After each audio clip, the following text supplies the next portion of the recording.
Alors, cette dernière question va nous donner une autre méthode pour prouver le résultat précédent, c'est-à-dire que un tend vers 0. Et cette fois-ci, on va passer par une majoration, vous allez le voir, assez grossière finalement, de un plus 1.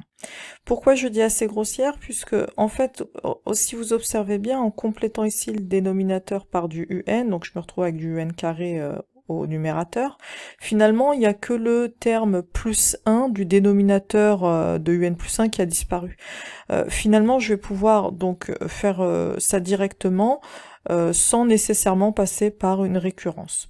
Donc, une fois qu'on a remarqué ça, on a simplement qu'à minorer le dénominateur de un plus 1 pour ensuite majorer, évidemment, quand je passe à l'inverse. Donc là, je vais le minorer par 5 un, d'accord? C'est une quantité qui est positive, et donc je vais pouvoir faire un passage à l'inverse, puisque tout est positif. Ça va simplement changer le sens de l'inégalité, et j'obtiendrai la majoration qui m'intéresse.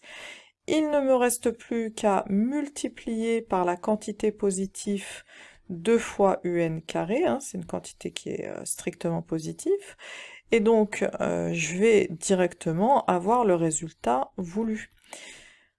Voilà, puisque ici, donc, je me retrouve avec 2 un carré sur 5 un. Après simplification, ça me donne exactement 2 cinquièmes de un. Et à gauche, évidemment, je reconnais un plus 1. Donc, voilà pour cette question-là. Donc maintenant, on doit prouver que pour tout n supérieur ou égal à 0 dans n, on a la majoration, cette fois-ci, de un par cette quantité-là. Alors cette fois-ci, on va passer par une récurrence pour prouver ce résultat, et on va donc commencer par poser la récurrence. Donc voilà, c'est fait pour ma part. J'appelle d'abord P de n l'assertion un inférieur ou égal à 2 sur 5 puissance n fois u0, évidemment pour n dans n. L'étape d'initialisation est immédiate, puisque 2 sur 5 puissance 0, bien sûr, ça fait 1. Et donc, il nous reste à traiter l'étape d'hérédité. Donc, on va fixer un rang n quelconque dans n.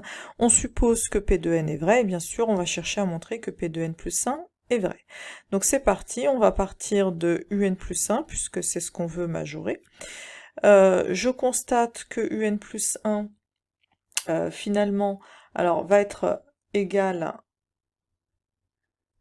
alors, ou plutôt inférieur ou égal à 2 cinquièmes de un d'après ce qu'on vient de prouver à l'instant. Et je vais pouvoir, maintenant que j'ai fait apparaître un, simplement utiliser mon hypothèse de récurrence. Voilà.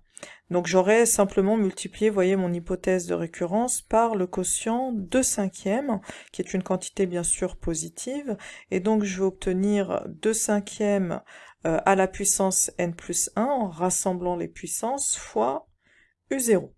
Et donc c'est exactement ce que l'on souhaitait démontrer. Donc finalement, on va pouvoir maintenant conclure, dans un premier temps, que P de n plus 1 est vrai, puis la conclusion finale, par hérédité, on va avoir évidemment P de n qui est vrai.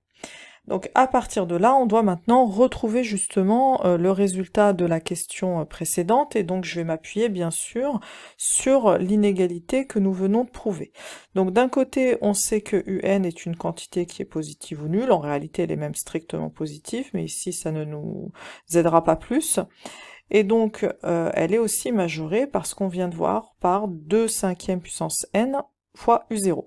Alors ici on reconnaît une suite géométrique de raisons strictement plus petite que 1, ce qui signifie qu'elle va tendre vers 0 quand n va tendre vers plus l'infini.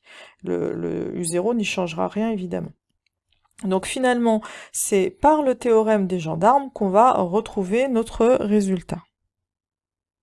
Donc limite de un est égale à 0 par encadrement, et donc c'est parfaitement cohérent avec le résultat de la question 2.